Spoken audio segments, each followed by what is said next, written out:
gulo to? Anong gulo tong nangyayari sa inyo, ha? Ninang po kasi, inaaway niya po ako.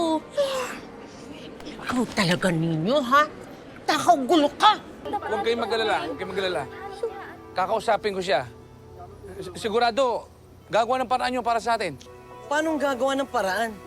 Eh, di ba wala na siyang pera? Paano niya tayo matutulungan? Kung yung sarili niya, hindi niya matulungan. Di Kaya ba? kami namumulot nito para ibenta. Tsaka para magkaroon din kami ng sariling pera. Dami yung sinasabi. Hayaan na nga natin yung mga basurerong yan.